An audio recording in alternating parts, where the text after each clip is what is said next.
Hey guys, welcome back to another video. Today I'm going to be explaining how two of the systems work in the power-up thing. I've gotten some questions on these systems. People don't really understand how they work or how useful they are. I'm going to go over the 8-gate system and the Purify system. So I'm going to start off with the 8-gate system. So first of all, just how it works is you will ask for help, and in exchange for asking for help you get a rune. Each rune does something different. As you see, I got Earth, which gives defense. I've got Sand, which gives damage reduction. This one gives combo. This one gives injury. You can just do auto practice, what I do. Sometimes you get none, so that you just sell it and basically lose money. All these things gives a small boost to a single stat. And if you see, there's a whole bunch of them. They all do something slightly different. You can see the ones I have on my ninjas. The way they work is you can get them in several different tiers. Such as, I have a blue water here, but I have a green water here. The more shimmery they are, the better the rune is. So these would be my strongest runes, technically of value. They give the largest amount of stats overall. Such as this one giving 135. I don't have a level 1 one to compare, I don't think.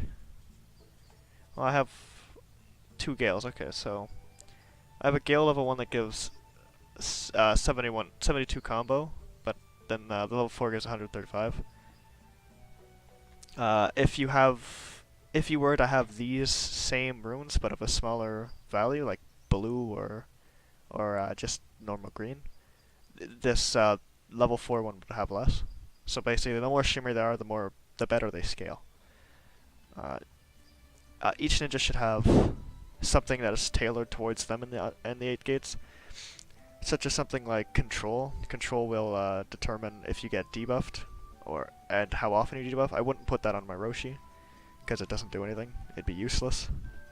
Instead, I focused on trying to give him ninjutsu and survivability. And I tried to give my Jonin Minato more combo chance for his Mystery reset. So basically, you can just kind of tailor stats towards certain ninjas. Since he scales with taijutsu, you can add attack to him, so he has more to scale off of. Also, when you each time you practice, you'll get practice points. In exchange, you can buy certain runes. I'd recommend you buy the initiative ones, which is priced much higher than every other one for a good reason. Initiative is a very strong stat. It will determine who goes first. And if you go first and you kill the enemy, well, the enemy can't kill you, so I'd recommend picking up at least a couple of these initiatives. Make all your ninjas faster.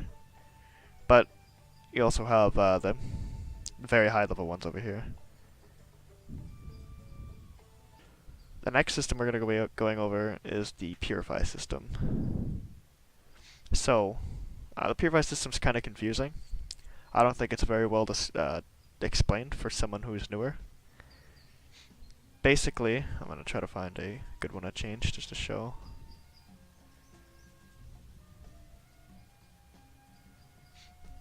Sure, okay, so basically, each time you purify, it'll change all these stats. And it'll alter them different colors and different percentages. Depending on their percentage will be the different color.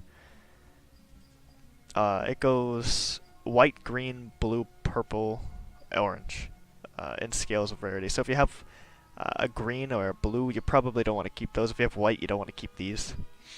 But if you have a purple or an orange, I'd lock those. Primarily try to lock all oranges. You don't want to ever change an orange. Orange is the strongest it can get, so I just keep it like the way it is. But I'm going to keep this purple just because I want at least a purple stat in there. Every time you purify, it'll change all the stats. So basically what I do when I try to purify is I try to purify for more purple and try to just keep it. If I happen to get an orange, obviously I keep that too. But yeah, that's basically it. All these stats are kind of a different type of stat. Like before, you your life, your attack, your defense, your ninjutsu, and resistance. Now you're getting into initiative will decide who goes first, which ninja will go first out of the people fighting, and which goes second, which goes third.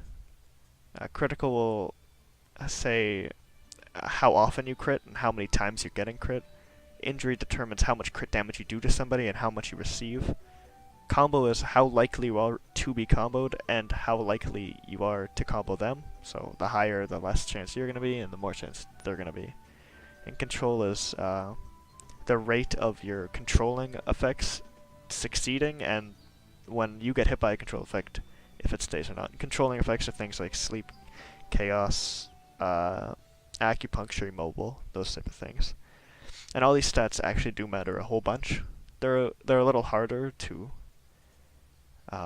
pay attention to since they don't really show up like life does. Like if you can have 14 KHP, but you don't really see initiative in battle very well. Like right off the bat, you could get fooled by someone's second slot being faster than your second slot. You don't really know how much combo chance everyone has, but this actually does a big deal. You just don't notice it. I'd recommend going the purples and oranges, like I said. I can change this one. This one doesn't really. I'll do the rest after. Basically, that's it for these two systems. Hopefully I explained them at least decently. And I'll see you in the next video.